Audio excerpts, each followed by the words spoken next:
The more the merrier for the golden showers. I have a golden shower team. Team golden shower. Welcome to Couch Surfing, the show where iconic guests look back at their big roles, their little roles, and everything in between. I'm here with Jada Pinkett Smith. Jada, Hey. thank you for being here. Thank you for having me. You ready to surf? I am. All right, let's see what's on. I sure miss you. Oh. Notice. Oh, look at Pac. So you and Tupac were childhood friends. Yes. You obviously landed on this show first. Did you lobby to get him on? I didn't have to lobby to get him on. I think it was a suggestion, and everyone was like, yes! And so we kind of did that for each other. We were always trying to look for opportunities to work together. It was because of Pac that I got Menace to Society.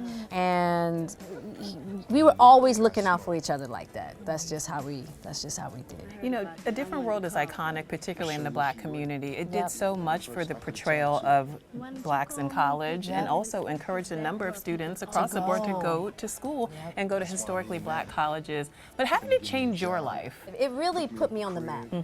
It really did. It was the first role that I had that I got the kind of exposure that gave me the opportunities to star in movies. Okay, up next. I said you hold it like this and pull the trigger. Menace to Society.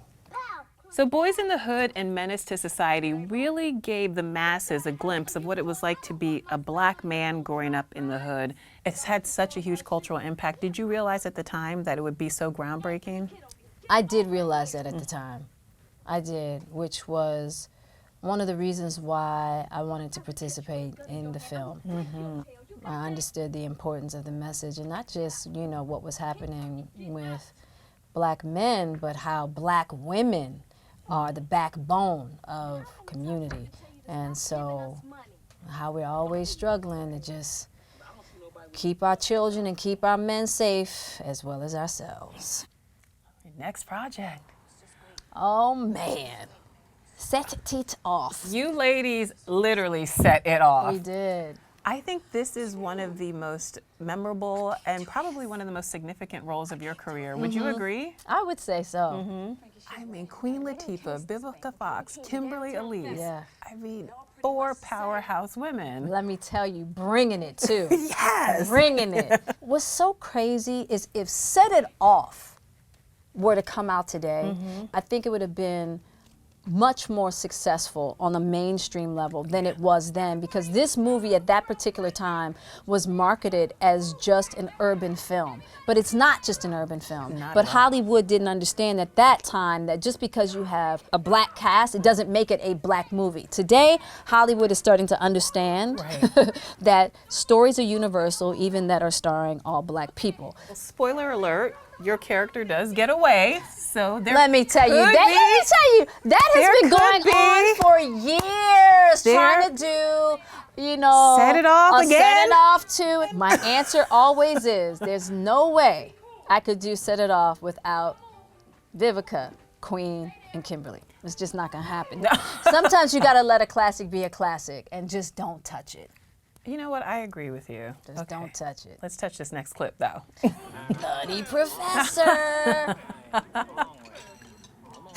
Okay, so this dinner table scene, I mean, you have the incredible task of having to play opposite, not one Eddie Murphy, but 5 funny Eddie Murphys. How do you keep a straight face? Eddie and I were sitting there together, him in that form of Eddie, and so we did it twice.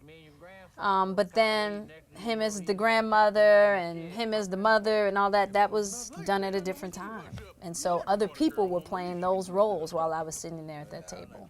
Eddie had wanted me to play in a couple of other flicks that I wasn't so open to. Okay. And then this came up, and he was like, what about Nutty Professor? And I was like, I read the script and I was like, done, let's do it, yeah. And I knew to wait. I was like, I'm not gonna waste my Eddie Murphy card. I gotta wait for that right project, Eddie.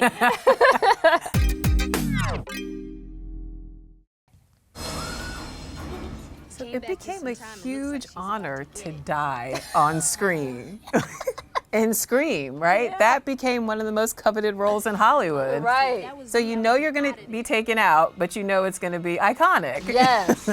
I remember saying to the director at the time, I want to die the most horrific death that has ever happened in a horror film. And I want it to be long and excruciating. And he's like, cool. Yeah. So you said that to, I'm and like, Wes Craven said, all right, Yeah, he did. I'll give you that. He sure did. Oh, you were dying. I was dying. You were really dying. No, let me tell you, he let me have it. He's like, Yeah. oh, so you want to be a long, excruciating death? Here we go.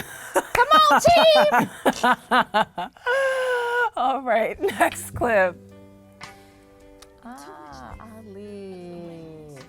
So you worked with your husband, Will, I sure did. and many have said that this is one of his most important works Yeah, of his career. Would you agree? I would. I remember how nervous I was You were nervous. for him. Oh. I was really nervous. I really didn't, at the time, didn't believe he could pull it off. And boy, did he prove me wrong.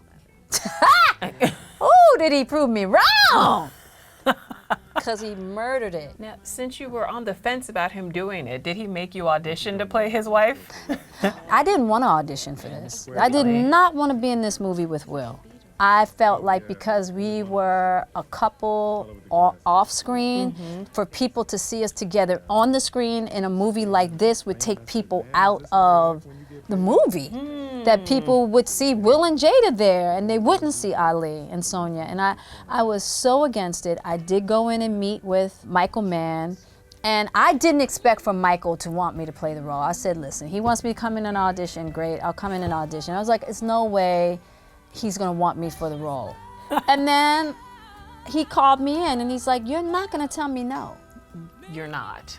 He's like, it's just, you're not gonna tell me no. That's not an you're option. going to do this role.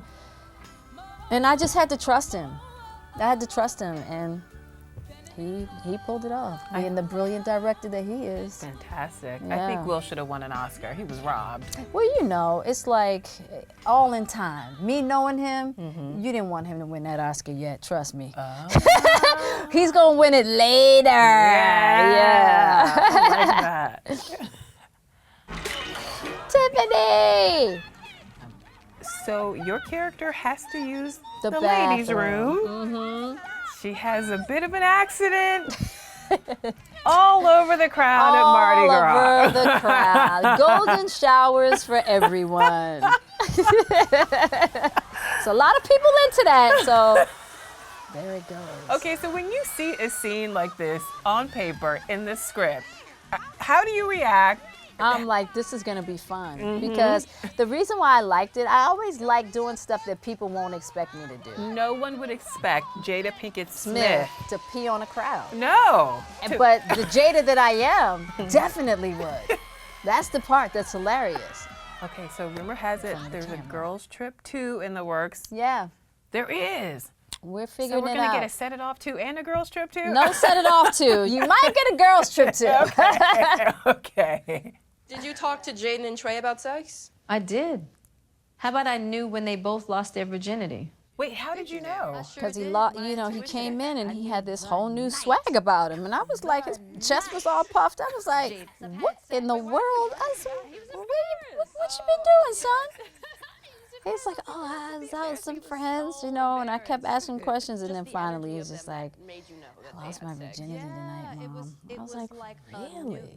But I knew because he was no longer my little boy. He was like a young man. So this show has been generating tons of buzz. You guys talk about everything, everything. I mean, you are completely honest, spilling all the tea. Why was it important for you to be that transparent? I do know that testimony is a powerful elixir. And just in my own life, people who've had the courage to tell me their stories and be completely honest has been far more helpful than anybody trying to give me advice of any kind of how to move in this life. And so, you know, having 3 generations of well written upon women, as Clarissa Pinkola would put it, we all have our battle scars. To be able to talk about our journeys through those 3 different lenses, I just think is such a treasure. So. Okay, so it's already been renewed for another 13 episodes. Yep. What other topics are you going to discuss? Who else is going to be at the table? Will's going to come to the table.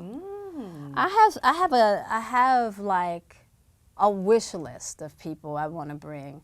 I'd also like to talk to our First Lady, and not about her politics and not about her husband. There's a certain way that she moves that makes me believe that she has a certain vision about herself as a woman, and that's what I want to talk about. And of course, I want to talk to Michelle Obama.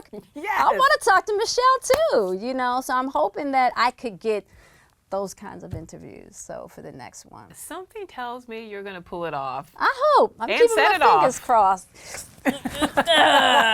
Fingers, bodies crossed, everything crossed. That's right. It's going to happen. Yes. Thanks for having this Blue Couch Talk with me, Jada. And you can catch Jada on Red Table Talk Mondays on Facebook Watch. See you next week on Couch Surfing.